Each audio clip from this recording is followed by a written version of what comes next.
अस्सलामु अलैकुम वरहमतुल्लाहि वबरकातुहू।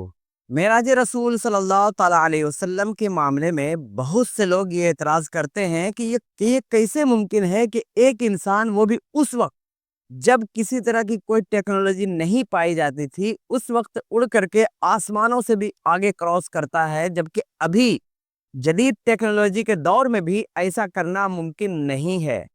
सवाल बिल्कुल लॉजिकल है। सवाल ऐसा है कि आखिर कैसे ऐसा हो सकता है, यानी अक्ल इस बात को मानने के लिए बिल्कुल तैयार नहीं है। इंशाअल्लाह ताला इस वीडियो के अंदर हम उसी बात का जवाब आपको बताएंगे और यकीनी तौर पर आपकी अक्ल भी उस जवाब को तस्लीम करेगी। तो आइए, कुर्सी की पेटी बांध लीजिए और थोड़ा सा लंबा वीडियो हो जाए तो प्लीज़ उसको पूरा देखिए, ताकि आपके इल्म में भी इजाफा हो सके। मेराज कैसे पॉसिबल हुई, इस बात को जानने से पहले मेराज के पीछे के लॉजिक को समझना होगा।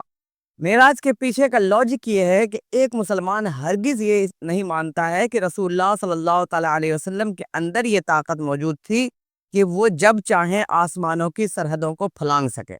बल्कि एक मुसलमान होने के नाते हमारा ये अकीदा है कि अल्लाह के रसूल सल्लल्लाहु ताला अलैहि वसल्लम को अल्लाह तबारक व ताला ने आसमानों की सरहदों की बुलंदियों के बाहर बुलाया है, वही खुद ले जाने वाला है।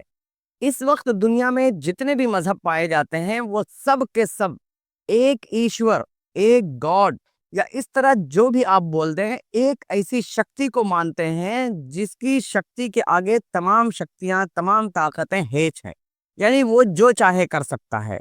तो सबसे पहली बात यह है कि हमें उस शक्ति को, उस ताकत को मानना होगा, चाहे जिस मजहब में उसका जो भी नाम दिया जाता हो, हम उसको अल्लाह के नाम से जानते हैं। तो मैं लफ्ज़ अल्लाह के साथ ही आगे गुफ्तगू करने वाला हूँ।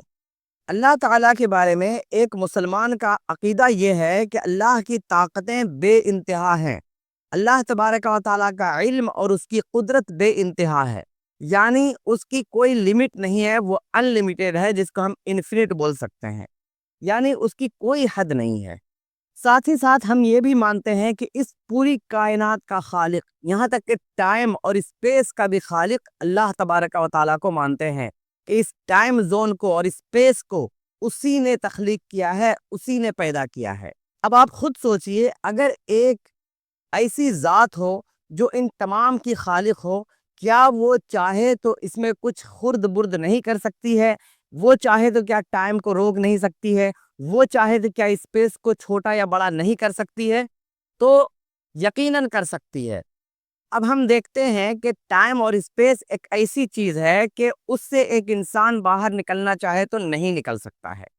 लेकिन क्या खुद अल्लाह तबारक व तआला पर टाइम और स्पेस का नियम और हुक्म लागू होता है?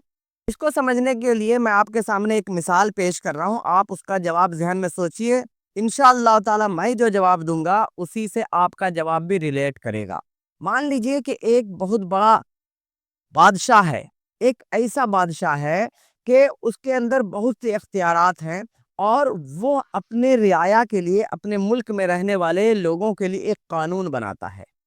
और उस कानून के तहत, वो जो कानून बादशाह बना रहा है, क्या आपको लगता है कि उस कानून के अंडर उस बादशाह को भी रहना होगा?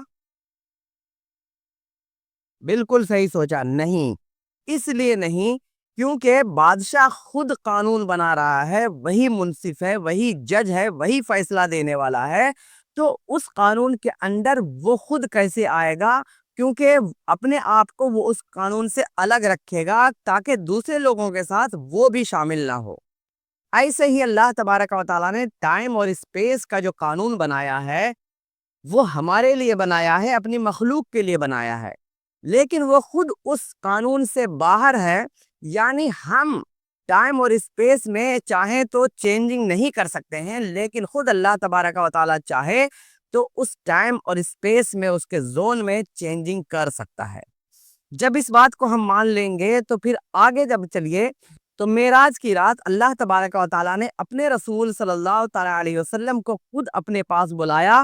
तो चूंकि वो खुद बुलाने वाला था, इसीलिए उसने अपने रसूल के लिए उस टाइम और स्पेस में चेंजिंग किया, यानी अब वो टाइम उनके लिए टाइम नहीं रहा, कोई टाइम बाउंडेशन नहीं, कोई स्पेस का बाउंडेशन नहीं।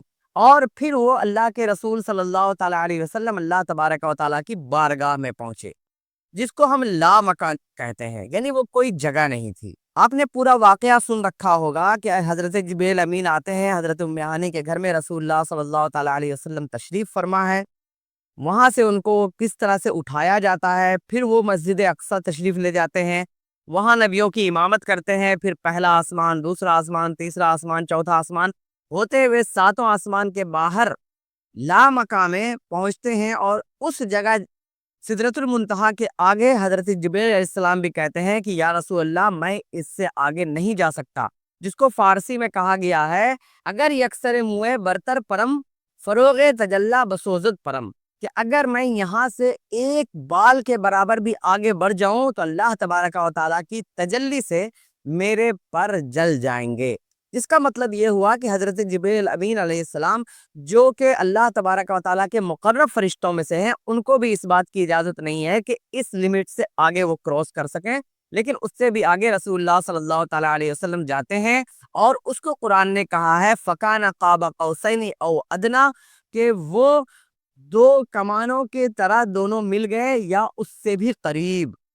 اس تعبیر کا مطلب اللہ جانے اور اس کے رسول جانے کہ وہ کیسا معاملہ تھا، وہ کیا حالات تھے، کس طرح سے وہ دونوں قریب ہوئے، لیکن اتنا آپ کو مان لینا پڑے گا کہ قوسین بولتے ہیں تیر کی، جو دھنش ہوتا ہے، کمان جو ہوتا ہے اس کو بولتے ہیں قوسین، جیسے کہ دونوں اس کا جو سرا ہوتا ہے وہ جتنا قریب ہوتا ہے اتنے قریب ہو گئے اللہ تبارک و تعالیٰ سے رسول اللہ صلی اللہ علیہ وسلم، او ادنا یا اس سے بھی قریب۔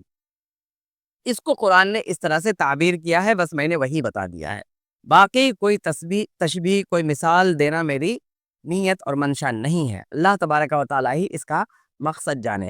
امید ہے کہ آپ کو یہ ویڈیو اچھا لگا ہو، کچھ دینی معلومات حاصل ہوئی ہو تو پلیز اس ویڈیو کو لائک کیجئے، اور زیادہ پسند آیا ہو تو شیئر بھی کیجئے، اور نئے ہو تو چینل کو ضرور سبسکرائب کیجئے، اور آل پر گھنٹی پر آل کا نشان ضرور دبائیے، اور گھنٹی پر آل کا نشان ضرور دبائیے۔ السلام علیکم ورحمۃ اللہ وبرکاتہ۔